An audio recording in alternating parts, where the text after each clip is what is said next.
Welcome to today's deep dive. Our mission today is to really explore a fascinating and honestly pretty profound question. Yeah, it's a big one. It really is. We're looking at how we connect with someone whose reality has completely fractured from our own. Right. And to do this, we're pulling from this incredible source material called Bridging the Gap, Phenomenological Listening in Psychosis Care. It's a fantastic paper. Yeah. It really breaks down that critical failure in communication between people experiencing psychosis and the very clinical systems that are, supposed to help them. Exactly. So to really get into this, I want you, the listener, to imagine something for a second. Paint the picture. Okay, so imagine it's a Sunday morning. You wake up to your usual alarm, which is, just a playlist on your phone. It's a normal weekend. Right, totally mundane. But as you're lying there staring at the ceiling, you realize today feels different. There's this strange, this heavy weight to the air. Like the atmosphere itself has changed. Yes. And you're listening to the song playing, and suddenly it just clicks. The lyrics aren't just lyrics anymore. They're messages. Exactly. They contain these secret messages, and those messages are specifically, undeniably meant for you. And that's where the sensory input completely shifts. It's this immediate pivot from a mundane morning to an environment dripping with, deep, terrifying significance. Yeah, terrifying is the word. Because you Yeah. get up and you're thinking, maybe I'm just groggy. Let me look out the window. Right. Ground yourself. But outside, the light looks peculiar. It looks almost artificial. And your neighbors, the people you see every single day, they're moving in this slightly awkward, synchronized routine. Like they aren't real. Like marionettes Mm-hmm. being pulled by invisible strings. You can even hear their voices perfectly clear right next to your ear, even though their mouths aren't moving and they are like 50 feet away. Wow. See, every piece of data your brain is receiving is confirming this new reality. The world is actively giving you evidence that something is fundamentally wrong. So your anxiety just skyrockets. You go out to the garden, hoping the cold air will snap you out of it. You're lying in the grass, and you spot this piece of random plastic rubbish. Just a piece of trash. Any other day, yeah, just trash. But today, you see that it is shaped exactly like a bullet. Oh, wow. And that is the catalyst. All the dots connect. The secret messages in the music, the marionette neighbors, the bullet warning you of danger. You realize with absolute certainty that you are on a special mission to save the world from the next pandemic. Right, because the human brain is essentially a meaning-making machine. Yeah. When it receives overwhelming fragmented signals, it builds a narrative to make sense of them. And what we are exploring today is how a person navigates that profound fracture in reality. Because it's like being suddenly dropped into the lead role of a high-stakes spy thriller. Right? That's a great way to put it. You have the adrenaline, the hyper-awareness, the absolute certainty that the fate of the world is in your hands, but you are the only one who can hear the soundtrack. Everyone else just thinks you're acting strange. Taking that spy thriller idea a step further, the isolation is actually the most dangerous part. How so? Well, while the scenario we are discussing is fictional, the source uses it because it accurately reflects the phenomenological experience of psychosis. We are talking about the lived, subjective experience from the inside. Right. It's not just a passing thought. Exactly. These aren't just weird, fleeting ideas. It is a sensory-rich internal world where the beliefs are as real and tangible to that person as gravity is to us. And that brings us to the core conflict. Yeah. Because then that fully realized spy thriller crashes headfirst into a sterile doctor's office. Yeah. The clinical collision. Right. You try to explain this massive, complex puzzle to your partner. They get worried. And suddenly you are sitting in a depressingly bland clinical room. Which is the worst possible environment for that mindset. And the source points out this striking visual detail here. There is a tissue box strategically placed on the desk. The tissue box. Yeah. It acts as a physical barrier dividing your side of the table from the clinicians. Like, the physical space dictates a divide before a single word is even spoken. Because the environment itself is primed for a transactional interaction rather than a relational one.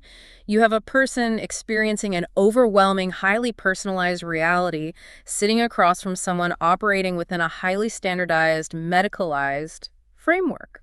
And you sit there, try to hand them the pieces of your puzzle. You mentioned the music, the marionettes, the bullet in the grass. You're desperate for them to understand. You are. You're desperately trying to follow the threads of your reality so they can understand the danger.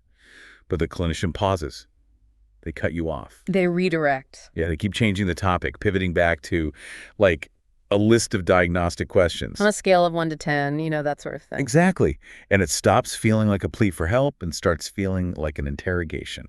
Well, the clinical framework often demands a linear recounting of symptoms, it's fundamentally incompatible with the non-linear associative way a person in psychosis might be experiencing the world. So they're just speaking two completely different languages. Entirely. And as the feeling of being interrogated grows, trust evaporates. The patient starts to suspect the clinician isn't taking them seriously. And when the doctor abruptly suggests medication, the patient thinks, wait, are they part of the conspiracy? They become the enemy. Right. The patient actually flees the consultation room in terror because they need to fulfill their mission. And the tragic end result, a group of strangers showing up at their house to force a hospital admission. Which just validates all their paranoia. By that point, the patient's worst fears are entirely confirmed. The system meant to help them has literally become the threat.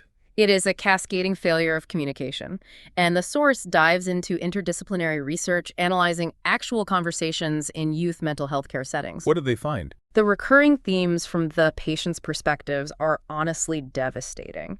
They consistently report not being listened to, not feeling understood, and feeling totally dismissed. Because the clinicians are prioritizing a diagnostic checklist over true dialogue. Exactly. Okay, I have to play devil's advocate here, though. Go for it. To be fair to the clinician sitting behind that tissue box, they are doing triage. Right. They're dealing with a severe medical emergency, potentially a patient who is highly agitated or, a danger to themselves. They don't really have the luxury of hosting a philosophy seminar about the patient's worldview. They need to stabilize a volatile situation. I hear that.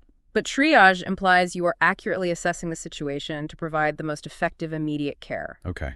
If your method of triage completely alienates the patient and escalates their terror, the triage has failed. Oh, that's a good point. The clinician's intent is almost always good. I mean, they want a quick route to safety and often want to avoid a direct confrontation over a delusion. Because arguing with them won't help. Right. But by simply dismissing the patient's reality and pivoting to a checklist, they destroy the one tool required for actual stabilization, which is trust. So the safety protocol itself generates the escalation. Precisely. By refusing to engage with the patient's subjective reality, the clinician basically guarantees the patient will feel threatened, which leads to fleeing, which leads to the forced admission. If you are terrified about a bullet in your garden and the person meant to help you won't even entertain a conversation about why you are afraid, you are entirely alone. Yeah. And when this exact interpersonal failure happens thousands of times a day across different clinics, it scales up into a systemic crisis. And this brings us to the macro-level data the source examines. Specifically, the 2018 Independent Review of the Mental Health Act in England and Wales. A very crucial piece of the puzzle here. Yeah. The context for this review is a backdrop of rising compulsory detention rates for mental illness, meaning more people are being legally detained, stripped of their freedom, and treated against their will. And the review exposes who is really bearing the brunt of this systemic communication breakdown. Because this system does not impact everyone equally. Right, who is getting hit the hardest. It disproportionately disadvantages highly specific vulnerable groups. So ethnic minorities, autistic people, and those with intellectual disabilities. Wow. Yeah. The review explicitly concluded that the patient's voice is completely, quote, lost within processes that are out of date and can be uncaring. It sounds like the system demands a very specific, neurotypical, culturally homogeneous way of expressing distress. That's exactly it. Like if an autistic person experiences sensory overload in that stark doctor's office and just shuts down. Or if someone from a marginalized background expresses fear in a way the clinician misinterprets as non-compliance. The communication fails instantly. And when communication fails in a psychiatric triage setting, the default mechanism is often force. The clinician, unable to bridge the gap and pressed for time, falls back on compulsory detention. A failure to communicate escalates into a legal deprivation of liberty, which is just wild to think about. The people who already have to fight the hardest to be heard in daily life are the ones getting the absolute worst outcome. It's a tragic irony. So how does a rushed doctor, relying on a checklist, escalate into a system that systematically strips away legal freedom from specific minorities? Like, is this purely a symptom of underfunded hospitals, or is there a deeper bias built into the foundation of the care itself? To answer that, we really have to look at the philosophical root cause of this dismissal. The source points to a concept developed by philosopher Miranda Fricker. Okay, what is it? It's called epistemic injustice. So epistemic relates to knowledge. Epistemic injustice occurs when a person is discredited in their capacity as a valid knower. Meaning society basically decides you're incapable of holding or sharing valid truth? Yes, and that discrediting happens because of negative connotations linked to a person's social identity. So it could be race, gender, neurodivergent. Or, in the clinical context, a psychiatric diagnosis. They are stripped of their credibility purely because of a label. There is a haunting quote in the text from a researcher and patient named Kay Steslow describing their own hospital experience. Oh, this quote is powerful. It really is. They wrote that everything they said or did was taken to be a product of their illness and categorized accordingly. And they said, quote, "I was cut off from all meaningful conversation by the veil of my diagnosis, through which my speech and behaviors passed before doctors and nurses heard, saw, and interpreted them." The veil of my diagnosis. It perfectly captures the mechanics of epistemic injustice. It operates as an impenetrable filter. It's like a clinician putting on heavily tinted glasses the second they read a medical chart. Yes, great analogy. Once those glasses are on, every single word the patient speaks, every logical concern they raise is just automatically filtered through the tint. The clinician is literally incapable of seeing the patient's words as facts. They only see them as symptoms of a disease. And what makes this deeply troubling is that the medical framework itself actively enforces this filter. Wait, really? The framework itself? Yeah. It isn't just a matter of a few prejudiced doctors. The system's own definitions trap the patient. Look at how the DSM-5, the standard classification of mental disorders, defines delusions. Okay, how does it define them? It defines them as, quote, fixed beliefs that are not amenable to change in light of conflicting evidence. Oh, wow. So if the manual defines the symptom as a belief that cannot be changed by evidence, the doctor is implicitly told not to bother looking for evidence. Exactly. The practical application of that definition creates a closed epistemic loop. A closed loop. Yep. Yeah, if a clinician operates strictly by that rule, they are primed to view any persistent, unusual belief as a delusion. They are not required to investigate the origin of the belief. They are only required to categorize it. So if the patient tries to argue that their belief is true, and they actually present reasons for it, the doctor simply observes the persistence and thinks, see? A fixed belief not amenable to change. Textbook delusion. Precisely. The harder the patient tries to be heard, the more they confirm the diagnosis in the doctor's eyes. You literally cannot win. The patient's voice is entirely silenced by the very definitions meant to categorize their suffering. Right. And this moves us from, philosophical theory into a chilling life-or-death reality. Epistemic injustice causes tangible physical harm. The source lays out a final scenario for our Sunday morning protagonist to demonstrate this, right? Yes, the neighbor scenario. Right. So let's say during that frustrating consultation with the doctor, she mentions a genuine real-world concern. She tells the clinician that she strongly suspects one of her neighbors is abusing a relative. Which is a very serious allegation. Very. But because she has already been labeled with psychosis, the clinician views this claim through the veil of her diagnosis. The report of neighborly abuse is immediately dismissed as a paranoid delusion. It is categorized as a symptom, written down in a chart, and just ignored. The police are never called. The situation is never investigated. And the tragic part? It later turns out that her belief about the abuse was entirely 100% factually accurate. The abuse was real. This highlights the ultimate consequence of this deep dive, a prejudiced assumption.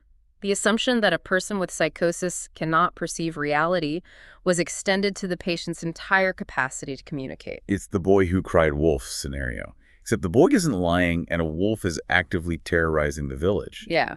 But the townspeople have decided, based on a medical textbook, that the boy is biologically incapable of seeing wolves.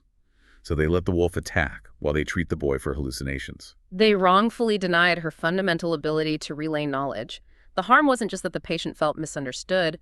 The mechanism of dismissal resulted in a delayed investigation into real-world abuse. A valid piece of critical knowledge was discarded solely due to the identity of the person speaking it. Which shifts the entire perspective of mental health care, doesn't it? The burden moves from how do we fix this patient's broken reality to how do we fix our own broken ability to listen?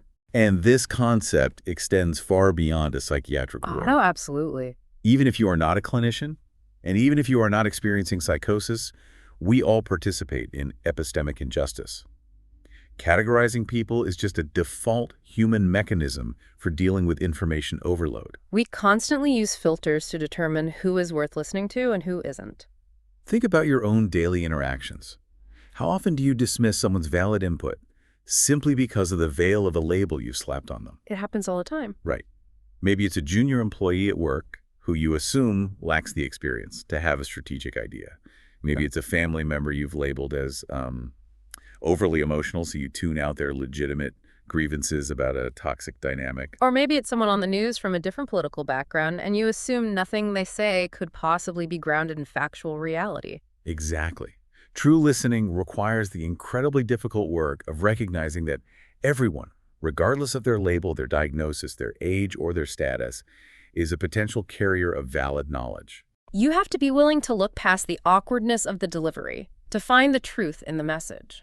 So as we wrap up our analysis of this material, what is the core takeaway here? What should we be chewing on when we walk away from this deep dive? The most provocative question this research leaves us with is really a structural one.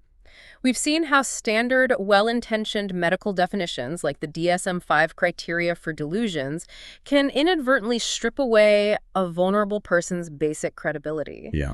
It forces us to ask how many other institutions in our society are built on rules that systematically silence the exact people who most need to be heard. What if the very first step to curing someone, or just helping someone, isn't writing a prescription or forcing compliance, but simply believing they have something true to say? Believing they have something true to say. Next time you find yourself dismissing someone whose reality doesn't neatly match yours, remember the marionettes outside the window. Remember the spy thriller. Their world is as real to them as yours is to you. The question isn't whether you agree with their reality. The question is whether you are willing to reach across the tissue box and actually listen to it.